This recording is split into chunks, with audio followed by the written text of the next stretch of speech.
24,000 people, dead in less than a week. The most powerful prophet alive, a man who talks to God face to face, begs for it to stop, and it doesn't. And then one man with no rank, no badge, and no permission from anyone picks up a spear, walks into a tent, and ends it in under 10 seconds. Here's the question that should bother you. Why did God answer a spear when he wouldn't answer a prophet?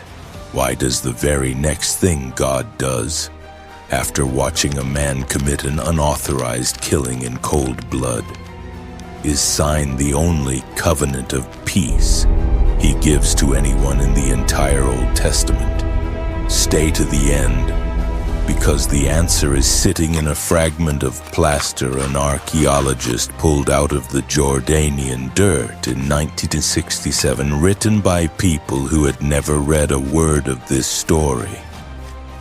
And once you hear what it says, you will never read this account the same way again.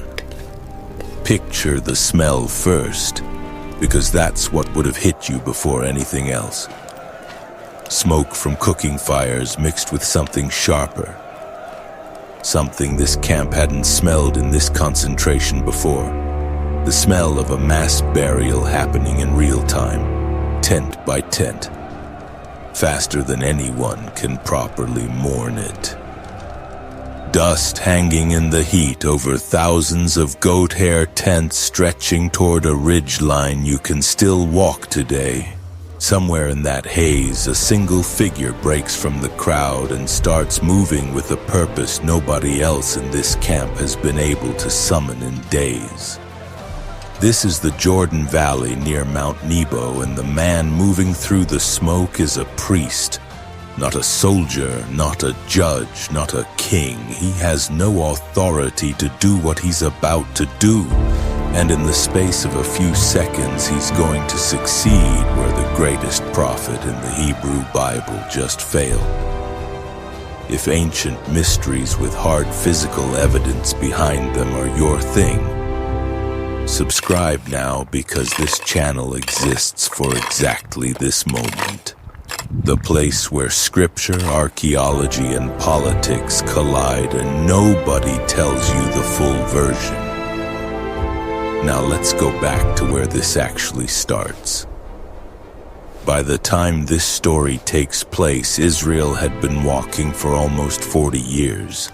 An entire generation had been born, raised, and buried in the wilderness. The adults who fled Egypt were almost all gone. The people standing in this camp were the children of the Exodus, untested, about to face the last major threshold before entering the land they'd been promised since Abraham. They were camped at a place called Shittim, sometimes called Abel Shittim, meadow of acacias. Modern researchers commonly place this site in the southern Jordan Valley, near the region archaeologists associate with Tal El Hammam and the plains near Tal Kafrain. Close enough to Mount Nebo that, on a clear day, you could likely see the same ridge where Moses would later die without ever crossing into Canaan. This wasn't an obscure backwater. This was the staging ground for the entire conquest of the Promised Land. The ridge tied to Baal Peor itself is still identifiable on modern maps of Jordan. And travelers who visit Nebo today for the view Moses supposedly had are, in most cases, standing within sight of the exact high place where this entire crisis began. This isn't a story confined to a page. It happened on terrain you could still walk. Here's a detail the text never spells out directly, but that anyone tracking the genealogies would have caught instantly. Moab and Midian weren't foreign the way Egypt or Canaan were foreign. Moab descended from Lot, Abraham's nephew. Midian descended from Abraham himself through his second wife, Keturah. The nations about to try to dismantle Israel from the inside were, by the Bible's own family tree, distant cousins. Branches of the same root, showing up generations later not as invading armies but as neighbors with an invitation. This wasn't a clash between strangers. It was a betrayal that ran through the family. And just before this story begins, Israel had already survived one attempt at its undoing. An attempt that failed so completely it should have ended the threat for good. A king named Balak, ruler of Moab, watched this enormous nomadic nation set up camp on his doorstep, and he panicked. He didn't have the military strength to face them directly. Israel had just overwhelmed two regional kings, Sihon and Og, in confrontations that left Moab badly shaken. So Balak reached for a different kind of weapon. He sent for a prophet for hire named Balaam, a diviner whose reputation apparently reached far beyond his own region, and he paid him to curse Israel. It didn't work. 3 separate times, Balaam opened his mouth to curse Israel, and blessing came out instead. The text frames this as something completely outside his control. By the time he finished, Balaam had delivered 4 increasingly specific prophecies about Israel's future, including a line about a ruler who would rise from Israel like a star, a passage later generations would read as messianic. Balak was furious. He'd paid for a curse and gotten a blessing tour. Here's the detail that should genuinely unsettle you because it has nothing to do with theology. Balaam is not a folk character invented for this story. In 1967, a Dutch archaeological team excavating a site called Deir Allah in the Jordan Valley, only a few miles from where this narrative takes place, uncovered fragments of plaster covered in ink writing. When researchers pieced them together, the text named its central figure 3 separate times, in the opening lines as Balaam son of Beor. The exact same name, the exact same patronymic as the prophet in this story. The inscription dates to roughly 800 BC, written by a culture with no apparent connection to Israelite scribal tradition. And it describes Balaam as a seer who receives visions at night and delivers warnings to his own people. By the assessment of biblical archaeologists, this is the first time a prophet named in the Hebrew Bible has turned up independently in the dirt. Not his bones, just his reputation surviving on a wall for nearly 3,000 years. Completely outside the control of the very text that made him famous. Whatever you think about the rest of this story, the man at the center of its opening act was real enough to leave a paper trail in a language Israel didn't write, which makes what happens next harder to write off as folklore.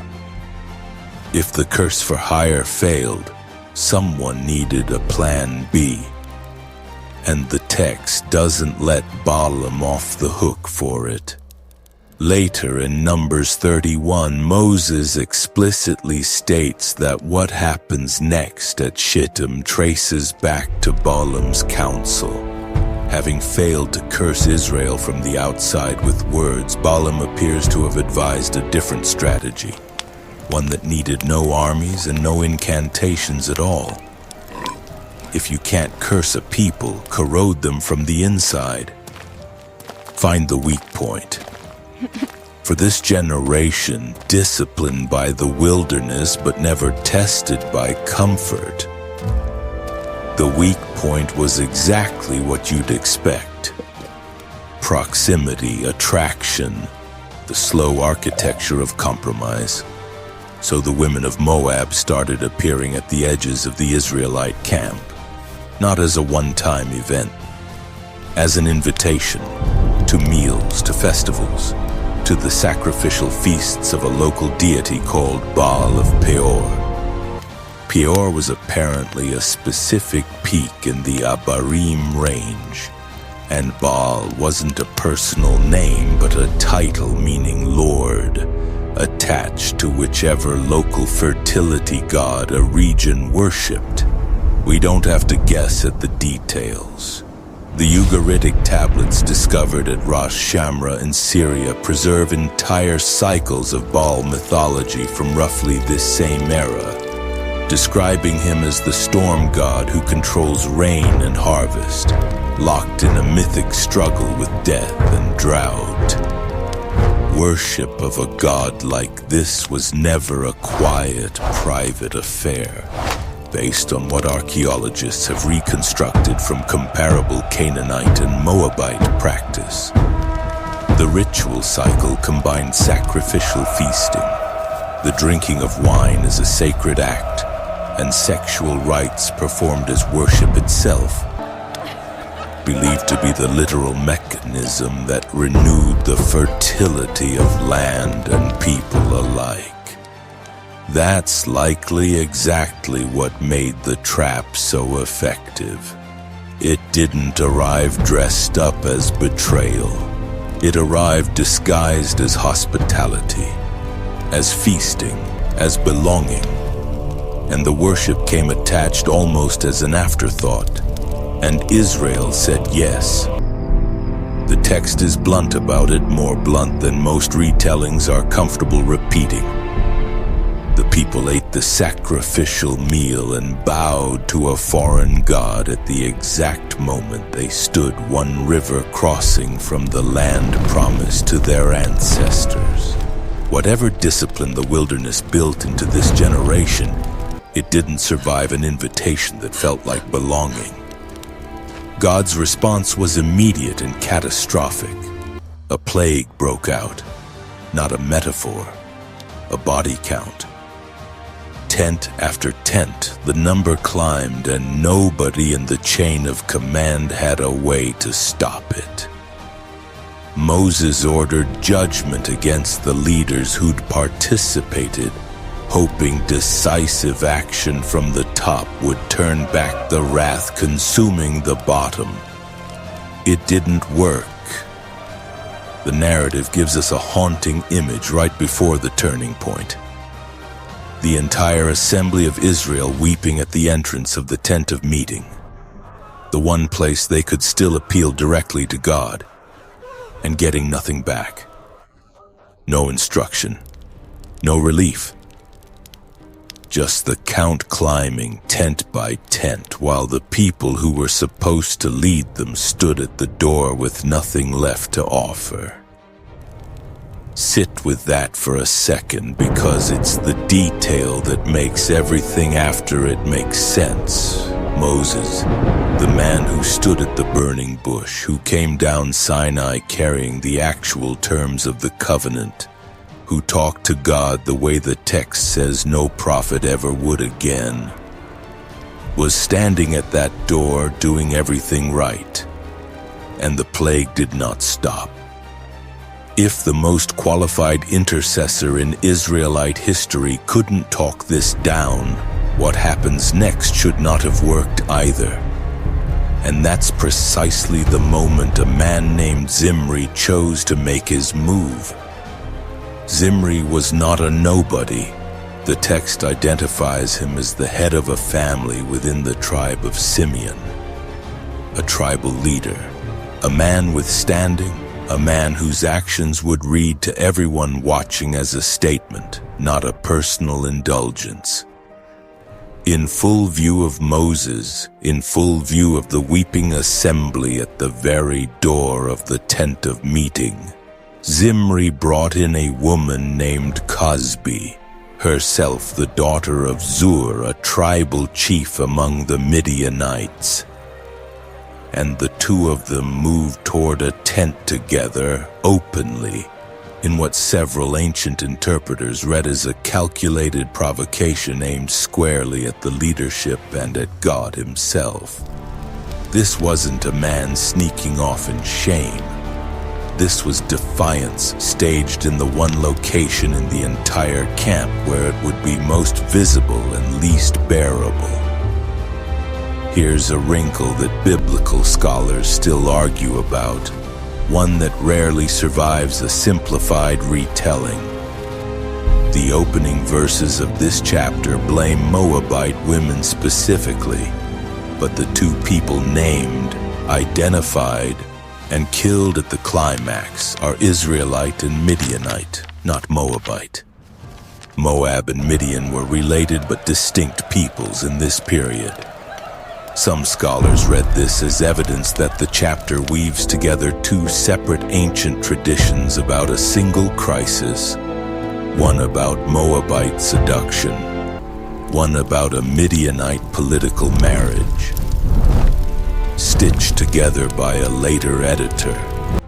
Others argue the two nations were simply acting in coordination, a joint operation against a shared threat.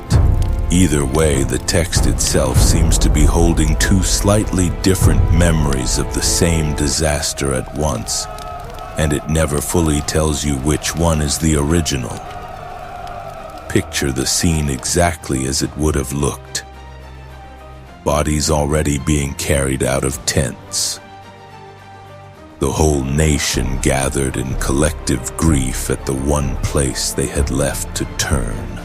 And into the middle of that grief walks a tribal leader, hand in hand with a foreign chief's daughter, daring anyone, including God, to do something about it. Nobody moved. Moses didn't move. The priests didn't move. The elders, the judges, every man with actual legal authority to act stood frozen, whether from grief, exhaustion, fear, or sheer disbelief. The entire leadership structure of Israel went still at the exact moment the nation most needed someone to act. This isn't a new pattern in this nation's history, and it's worth naming, because it tells you how this story actually works.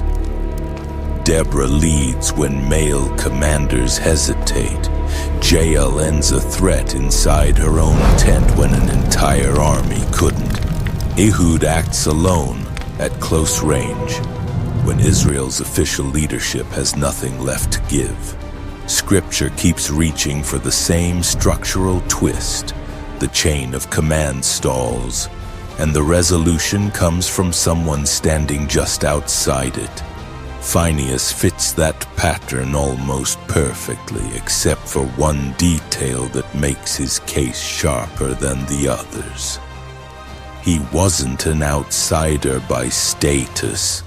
He was a priest, deep inside the official structure, acting as though that structure had already failed. And then, out of that frozen crowd, one man moved. His name was Phinehas. He was the grandson of Aaron, the son of Eleazar, part of the priestly line. But understand what that actually meant in practice. Phinehas's job was liturgical. He offered sacrifices. He maintained ritual purity. By every formal definition available to that society, he was the last person anyone would expect to take unilateral, decisive action in the middle of a national crisis. Priests didn't carry the authority of judgment. That was a judge's job, an elder's job, certainly not a young priest standing in the crowd. There's a family memory sitting underneath this that makes Phinehas's choice even riskier than it looks. His own uncles, Nadab and Abihu, Aaron's other two sons, Donom, had been struck down years earlier for offering unauthorized fire on the altar. A priestly improvisation God did not receive well at all. Phinehas grew up in a priestly family that already knew firsthand exactly what happened when a priest acted outside his lane. He had every reason to stay exactly where he was standing. He didn't. The air around the tent goes still. Whatever conversation had been happening near the entrance stops. Every eye that had been fixed on Zimri and Cosby a moment earlier is now fixed on the priest closing the distance with a spear already in his hand. And nobody, not Moses, not the elders, not a single witness in that frozen crowd, moves to stop him either. Phinehas picked up a spear. He left the assembly. He followed Zimri and Cosby into the tent. There was no negotiation, no announcement, no appeal to anyone for permission. And the text describes what happens next in one brutally efficient sentence. He drives the spear through both of them at once, ending the confrontation and the provocation in a single motion, and walks back out into a camp that seconds earlier had been a nation in collective free fall. The plague stopped immediately, not gradually, not after a waiting period, not after more sacrifices, not after Moses returns to plead again at the tent door. The text is explicit. The plague against Israel was checked the instant Phinehas acted. Whatever had been driving the wrath consuming the camp ended the moment one man with no formal authority to do so drew a line in the most decisive way available to him. So go back to the question from the opening, because this is where it actually gets answered.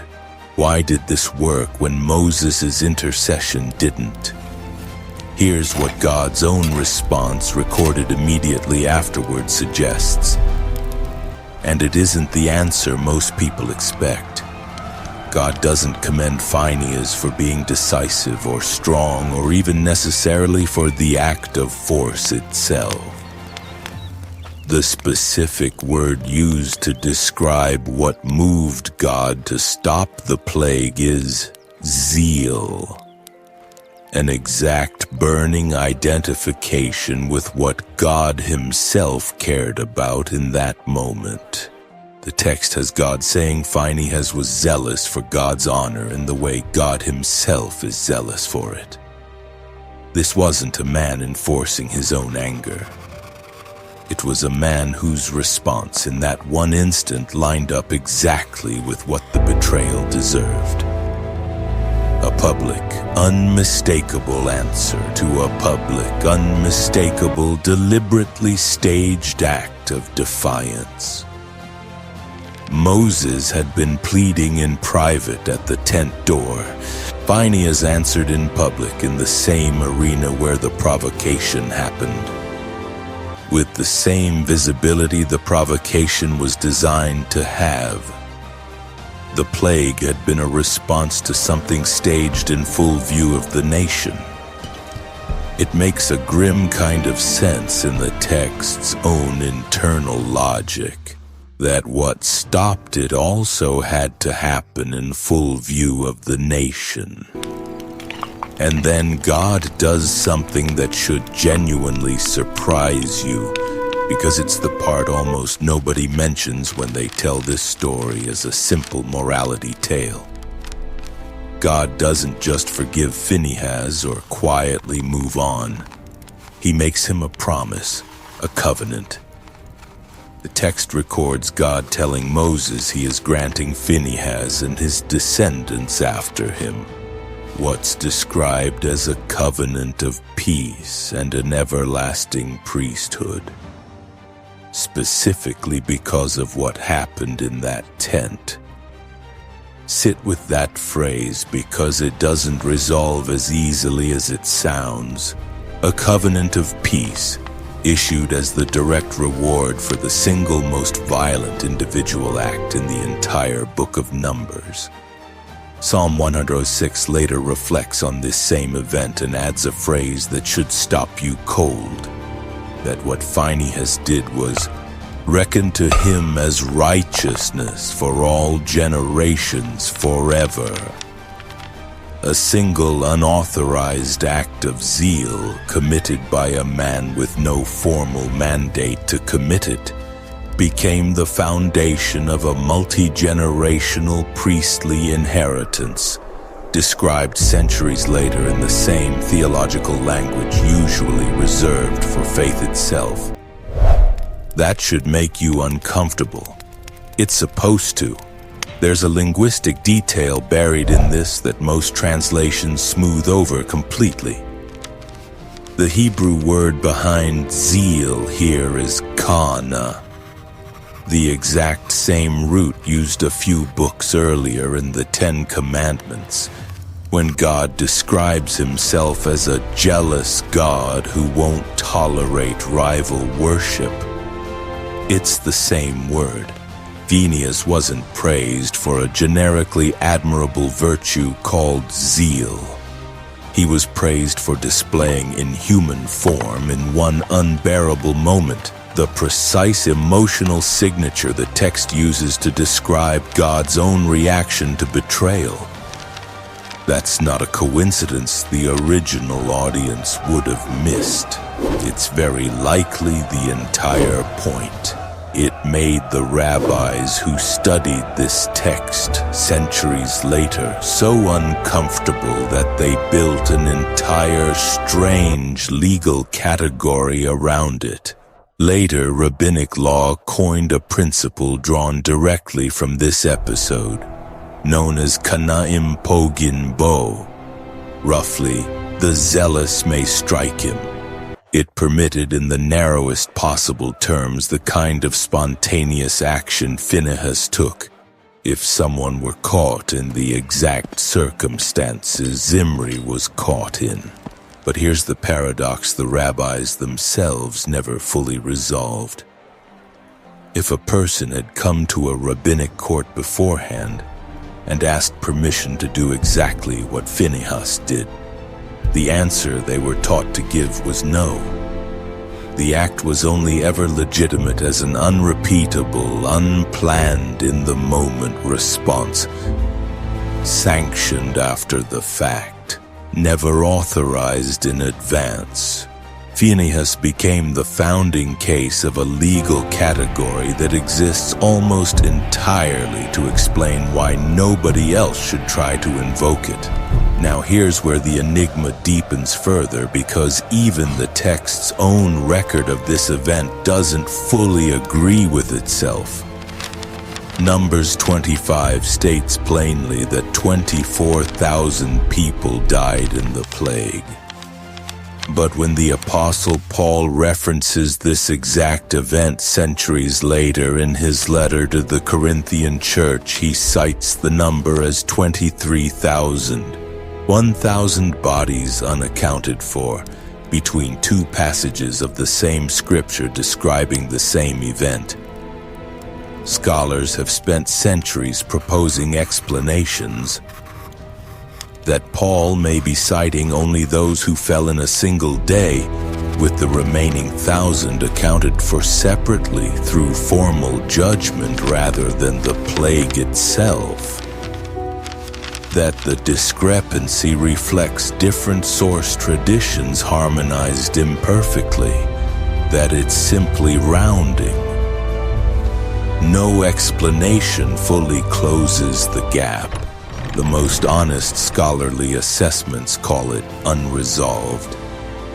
Even the body count of this catastrophe, the thing you'd assume would be the most concrete, undebatable fact in the whole account, carries a thread of mystery that has never been fully pulled straight. To understand the scale of what just happened, look at what comes right after it.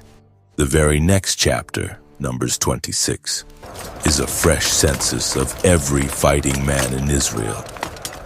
And historians studying the text point out that a census immediately following a catastrophic plague is almost certainly the nation taking stock of who's actually left standing. 24,000 dead against a counted fighting population of just over 600,000 men means this single episode wiped out a noticeable percentage of the entire nation in what was likely a matter of days, not years. This wasn't a side note in Israel's history. It was one of the costliest single incidents in the entire wilderness narrative, and it happened over a tent. The memory of it never really faded. Centuries later, Moses himself, in his final speech before Israel enters the land, brings the episode back up almost as a warning label, telling the people, "Your eyes have seen what the Lord did at Baal Peor." Generations after that, the prophet Hosea uses the same place name as shorthand for the moment Israel's loyalty first cracked. In a culture that didn't lack for catastrophes to remember, this is the one that kept getting cited generation after generation as the cautionary tale. If you're the kind of person who needs every loose thread tied off before you can relax, this story is going to bother you. Good. It should. We're not done pulling threads yet. Quick gut check before we go further. If you didn't know any of what you just heard, the missing 1,000 bodies, the priest's own family history, the inscription buried in Jordan since 800 BC. That's exactly why this channel exists, and exactly why hitting subscribe now means you won't miss the next one. Because most versions of this story end right here with the spear. This one doesn't. Phineas did not disappear back into the priesthood after this single explosive afternoon. The text keeps tracking him, and what it shows you is strange. A man whose entire later career is built on doing the opposite of what made him famous. A few chapters later, in Numbers 31, Phinehas is sent out as part of the campaign against Midian. A campaign the text frames explicitly as retribution for what happened at Peor. The same conflict finally closed out on the battlefield instead of inside a tent. The text even closes the loop by name. Among the 5 Midianite kings defeated in that campaign is Zur, the same man identified back in chapter 25 as Cosby's father. What started as a personal named scandal at a tent door ends chapters later as the named target of a national campaign. But that's not the strangest part. Years later, after Israel crosses the Jordan and conquers the land, the tribes of Reuben, Gad, and half of Manasseh settled across the river, separated from the rest of the nation. Build an enormous altar near the Jordan. To everyone watching from a distance, it looks exactly like the kind of unauthorized worship that triggered the catastrophe at Shittim. Israel begins mustering for what could become a civil conflict, tribe against tribe, over what looks like a repeat of the same offense. And who does the rest of Israel send to investigate, confront, and resolve it before swords are drawn?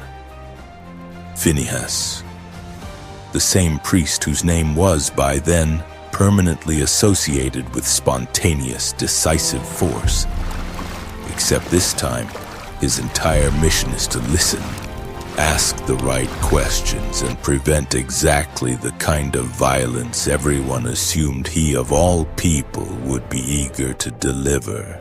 It turns out the altar was a memorial, not a rival shrine, and Phinehas is the one who brings back the explanation that avoids a war nobody actually wanted.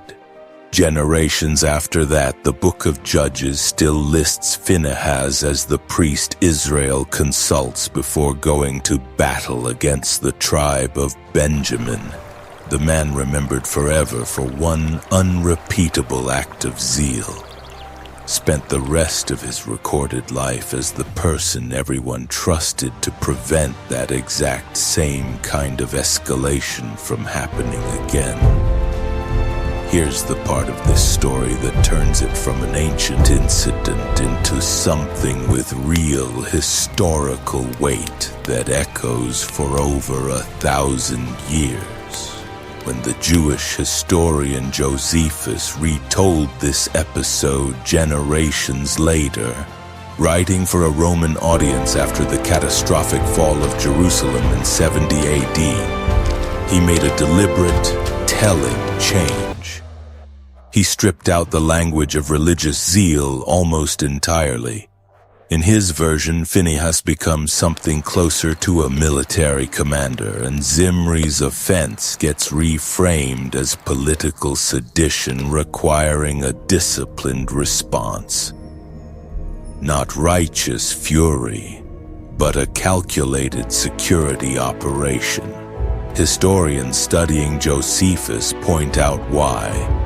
He spent much of his later writing distancing Judaism from the very concept of zealotry because by his time, the word zealot had become attached to the militant faction whose uprising triggered Rome's destruction of the temple. Josephus had skin in that fight. He needed to tell Rome mainstream Judaism wasn't the religion of zealots. So he edited the most famous zealot precedent in the entire Hebrew Bible to make it disappear. But more than 200 years before Josephus ever picked up a pen, someone else read this exact story and drew the opposite conclusion, and acted on it. In the 2nd century BC, a Jewish priest named Mattathias watched a Greek Seleucid official demand that Jews in his town publicly offer a pagan sacrifice in direct violation of the covenant. When another Jewish man stepped forward to comply, Mattathias did not deliberate. According to the account preserved in 1 Maccabees, he ran forward and acted immediately. And the text explicitly states he did it burning with zeal, using the exact same word, deliberately echoing the exact same Phinehas story as the justification. In his final words to his sons before his death, Mattathias names Phinehas directly as the model to follow, a priest with no formal mandate who acted alone, decisively at the exact moment everyone else stood frozen. That single act by Mattathias ignited the Maccabean revolt. The uprising against the Seleucid Empire that, after years of armed resistance, ended with the temple in Jerusalem being reconsecrated. That reconsecration is the event Hanukkah commemorates to this day. If you only take one thing from this video, this is the moment to remember it.